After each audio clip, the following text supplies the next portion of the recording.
महबूब जफर का एक शेर है, हमें तो अहले ए सियासत ने ये बताया है, किसी का तीर किसी की कमान में रखना। सियासत में कब कौन अपना हो जाए और कब कौन पराया ये कहा नहीं जा सकता।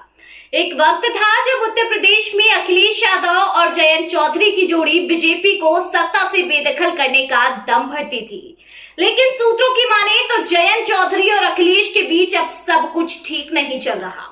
दावा तो यहां तक किया जा रहा है कि जयंत चौधरी अखिलेश यादव को टाटा बाय बाय करने का भी प्लान बना रहे हैं। दरअसल बीते दिनों विपक्ष को बीजेपी के खिलाफ एकजुट करने वाले नीतीश कुमार ने पाला बदलते हुए एनडीए का दामन थाम लिया था। इंडिया गठबंधन के लिए ये एक बड़ा झटका था। इसी बीच एक और खबर आ रही है कि ब्लॉक के एक और साथी और राष्ट्रीय लोकदल यानी रौलौत के मुखिया जयंत चौधरी भी कोई बड़ा फैसला ले सकते हैं।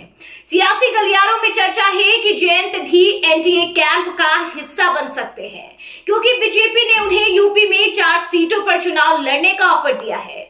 सूत्रों के अनुसार बीजेपी की तरफ से आरएलडी को कैराना, बागपत, मथुरा और अमरोहा लोकसभा सीट ऑफर की गई है। इसके अलावा चर्चा तो ये भी है कि यूपी में जो 10 राज्यसभा सीट खाली हो रही है, उनमें से गठबंधन होने पर आरएलडी को भी एक सीट दी जा सकती है।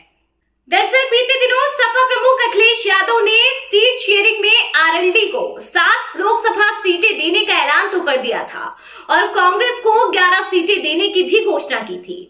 लखनऊ में अखिलेश और जयंत चौधरी की मुलाकात तक हो गई थी, जिसमें सपा ने बागपत, मुजफ्फरनगर, कैराना, मथुरा, बिजनौर, अमरोहा और हाथरस सीट भी दी थी। अखिलेश ने आरएलडी के साथ सीट बंटवारे का ऐलान किया था तो जयंत चौधरी ने भी उसका स्वागत करते हुए अपनी स्वीकृति दी थी, मगर अब दोनों के बीच दरार की खबरें आ रही हैं।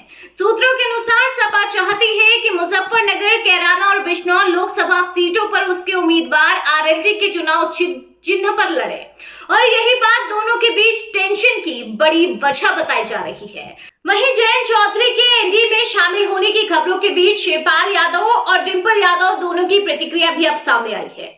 शिवपाल यादव ने कहा कि मैं जयंत चौधरी को बहुत अच्छे से जानता हूं, वे धर्मनिरपेक्ष व्यक्ति हैं। बीजेपी केवल मीडिया का इस्तेमाल कर गुमराह करने की कोशिश कर रही है। आरएलडी गठबंधन में बनी रहेंगी और हमारे साथ बीजेपी को हराने का काम करेंगी। वहीं डिंपल यादव ने कहा, जिस तरह बीजेपी सरकार किसानों के विरुद्ध काम कर रही है, बजट में किसी भी प्रकार की एमएसपी का जिक्र नहीं है। भाजपा के द्वारा हमारी पहलवान बहनों का अपमान किया गया। मैं नहीं मानती कि आरएलडी के नेता जयंत चौधरी इस तरह का कोई कदम उठाएंगे जिससे किसानों का नुकसान हो। फिलहाल बीजेपी के साथ गठबंधन की चर्चा पर आरएलडी की तरफ से ना ही कोई आधिकारिक बयान आया है और ना ही खंडन किया गया है। जयंत चौधरी ने पूरी तरह से खामोशी अख्तियार कर रखी है, जिससे चर्चाओं का बाजार गर्म है। वहीं दूसरी ओर अगर सीटों पर नजर डालें तो पश्चिमी यूपी को जाट और मुस्लिम बाहुल्य इलाका माना जाता है। ये यहाँ लोकसभा की कुल 27 सीटें हैं और 2019 के चुनाव में बीजेपी ने 19 सीटों पर जीत दर्ज की थी, जबकि 8 सीटों पर महागठबंधन ने कब्जा किया था। इनमें 4 सपा और 4 बसपा के खाते में गई थी, लेकिन आरएलडी शून्य रही थी और उसको किसी भी सीट पर जीत नसीब नहीं हुई थी। राजनीतिक जानकार कहते हैं कि आरएलडी ने 2014 और 2019 के आम चुनाव में कुल 11 सीटों पर चुनाव लड़ा और इन सभी सीटों पर हार मिली। जाट बहुल मानी जाने वाली सीटों पर भी चौधरी परिवार की चमक फीकी पड़ गई।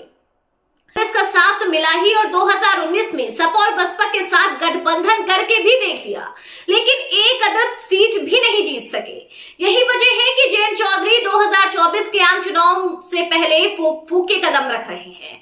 जयंत ये भी जानते हैं कि बीते चुनाव में सपा, बसपा और कांग्रेस के साथ गठबंधन में एक सीट नहीं जीत पाए, तो इस बार सिर्फ सपा के साथ अलायंस में जीत करना कितना सही रहेगा और इससे पक्ष में कितने हद तक परिणाम आ सकते हैं। बहरहाल उत्तर प्रदेश की एक अहम सियासी पार्टी आरएलडी ने भी सियासी पाला बदलने का मन बना लिया है, या फिर ये सियासी मजबूरी का हिस्सा है, ये तस्वीर भी अब कुछ दिनों में साफ हो जाएगी। फिलहाल आपको ये खबर कैसी लगी हमें कमेंट बॉक्स में जरूर बताएं।